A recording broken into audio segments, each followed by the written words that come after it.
주민들은 이 남성이 벌이는 이 위험천만한 행동이 어제 오는 일이 아니다라고 얘기를 합니다.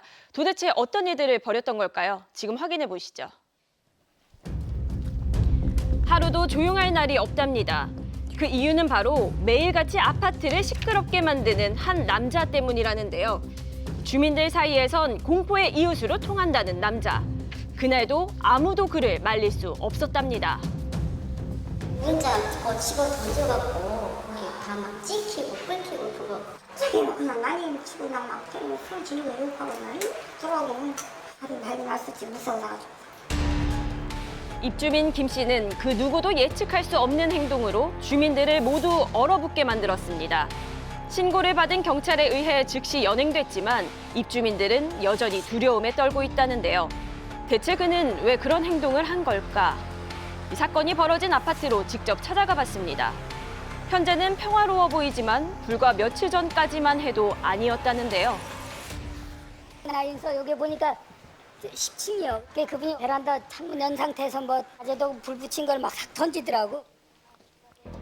사건 당일 김 씨는 자신의 집인 10층 베란다에서 불붙은 옷가지와 신문지를 던지고 있었는데요. 충격적인 광경에 주민들은 즉시 신고를 했고 곧장 소방대원들이 현장에 출동했습니다. 불 번지면 어쩌려고. 그렇습니다. 사실 그때까지만 해도 김 씨 한 명쯤은 쉽게 제압할 수 있을 거라 생각했답니다.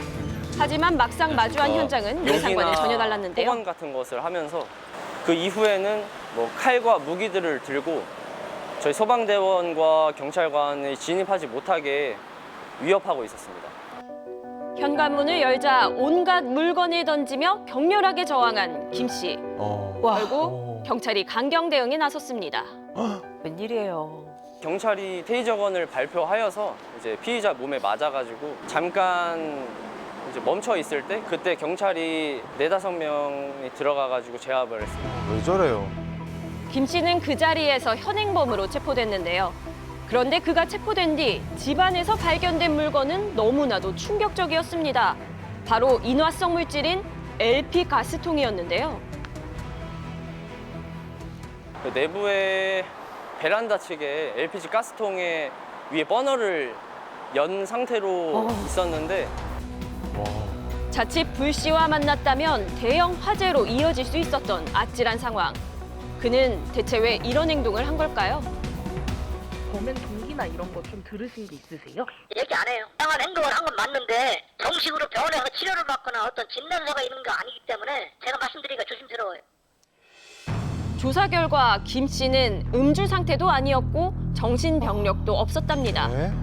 하지만 주민들의 얘기는 달랐는데요. 담배 피우는데 문 열어놓고서는 혼자 왔다 갔다 왔다 갔다 막 그러면서 궁금하게 들고 막 왔다 갔다 하고 항상 불안하더라고요. 가스레인지가 거꾸로 배를 했더라고요. 좀 이상한 사람이 우리 생각만 이렇게 생각하는 거지. 이번 사건이 있기 한참 전부터 이상 행동을 보여 아파트 내에선 공포의 이웃으로 통했다는 김 씨.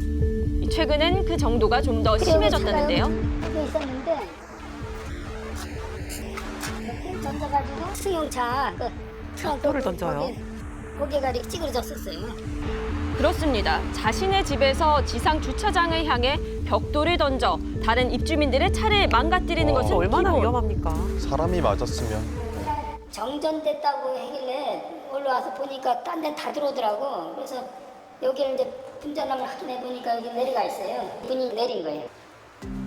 김 씨가 이유 없이 전력 차단기를 내려 때 아닌 정전 소동이 벌어진 적도 있다는데요. 이쯤 되니 궁금해집니다. 그는 대체 어떤 사람인 걸까요?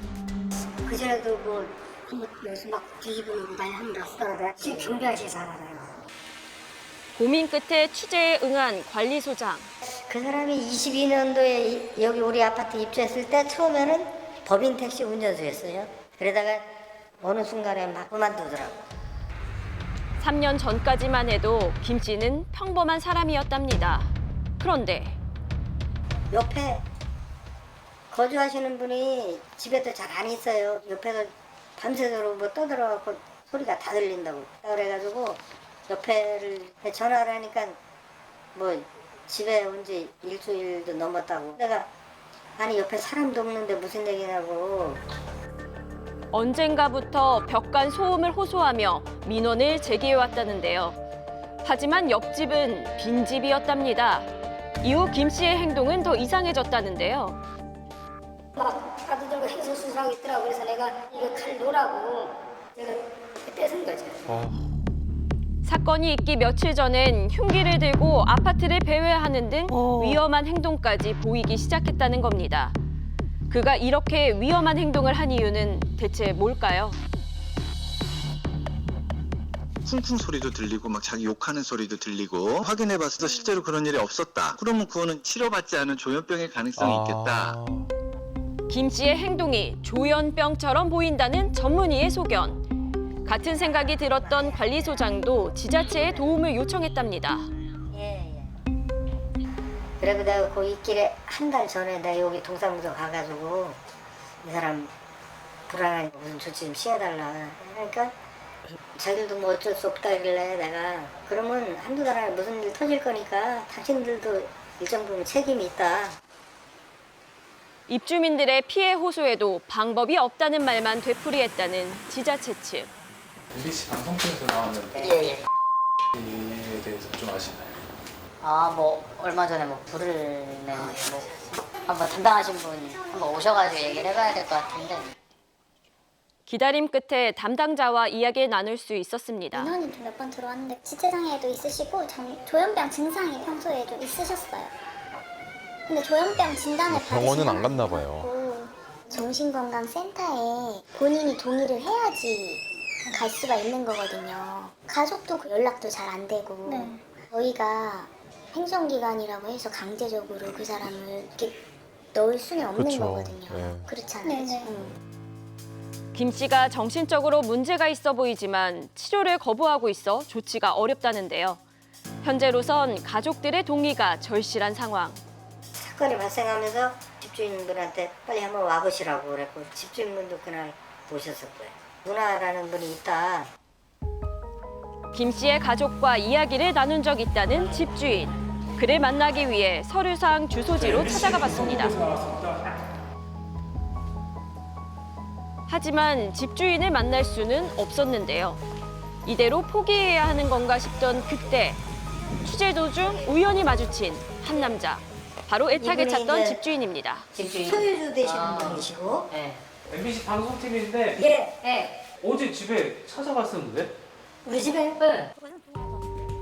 취재 사실을 알리자 하고 싶은 말이 많다며 흔쾌히 인터뷰에 응한 박 씨. 무슨 사연일까요? 자신도 피해자라는데요. 사는데 이제 화장실 변기가 이제 뭐 이상 있다고 알고서 그 수리해달라고 전화가 왔더라고요. 뭐 김두한이 뭐 시라손이 뭐 하면서 바람 들으면 뭐 두드려 팰 거니까 잘 들어야지 뭐 그냥 밑도 끝도 없이 그런 말도 하고 그러더라고요. 내보낼까도 많이 생각했는데 굳이 그냥 막 좀 마음이 약해서 그냥 모질게 못 그랬어요. 그러다가서 이런 일이 터진 거죠. 그런데 김 씨의 짐을 치우러 가기 위해 찾아간 교도소에서 뜻밖의 이야기를 듣게 됐답니다. 그때 면회도 한번 갔었어요. 가가지고 이걸 어떡할 거냐 누나한테 한번 이야기해보라 그래서 누나한테 전화해서 하니까는 일에 간냐기 싫다 끼어들기 싫다고 이상한 소리를 또 가족들도 손을 놓은 거예요? 괴롭게 할까봐 어떡합니까? 싫다 그러더라고요. 그래 지금 뭐 이러지도 못하고 저러지도 못하고 김 씨와 엮이고 싶지 않다고 말했다는 가족들. 실제로 연락을 시도해봤지만 아무도 받지 않았는데요. 그 사이 범죄를 저질러 경찰에 체포된 김 씨는 구속 상태로 검찰에 넘겨져 재판을 앞두고 있습니다. 참 이런 이웃을 어떻게 하면 일단 될까요? 현무반증을 방화미수, 특수협박, 특수손괴, 공무집행 방해, 구속체세.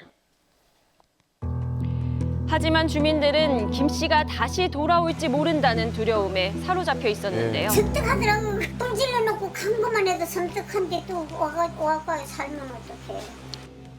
불안을 잠재울 방법은 없는 걸까요? 보호자가 없거나 아니면 보호자가 동의를 안 하거나 그럴 수 있잖아요. 그 지자체장에 의한 행정 입원으로 보호자의 의사와 상관없이도 진행할 수 있어요. 사실 현행법상 시스템은 갖춰져 있답니다. 지자체의 판단만으로도 치료 연계가 가능한 건데요. 이에 노력하겠다는 입장을 밝힌 관할 지자체 측. 저희도 참 안타깝게 생각하고 있어요. 저희도 이제 계속 모니터링하면서 이런 일이 다시는 없도록 예의주시하고 할 수 있는 데까지 해봐야죠. 가장 편안해야 할 집이 이웃 때문에 공포의 공간이 되었다는 사람들. 더 이상 이들의 불안이 커지지 않도록 대책 마련이 필요해 보입니다. 네, 그간 남성의 이상 행동에도 지자체의 대응도 좀 쉽지 않았던 이유가 이 남성이 이전에 정신질환 관련 진단이나 치료를 받지 않았기 때문인데 이웃들은 계속 불안할 수밖에 없고요. 이런 경우 참 난감합니다. 맞습니다. 실제로 지자체는 사건이 벌어진 이후에야 이 남성이 앓고 있을 조현병에 대해서 파악한 것으로 드러났습니다. 김 씨가 자신의 증상을 파악을 했을 때 직접 진료를 받고 치료를 했으면 좋았겠지만 이 결심이 쉽지 않을 것이라고 전문의는 얘기를 합니다. 예. 정신질환자는 잠재적 범죄자다라는 사회적 편견 때문에 진료가 미뤄지고 만성화가 된다라고 얘기를 하는데요. 이에 따라서 치료만 제대로 받으면 위험한 병이 아니다라는 인식을 가져야 한다라고 목소리를 높이고 있습니다.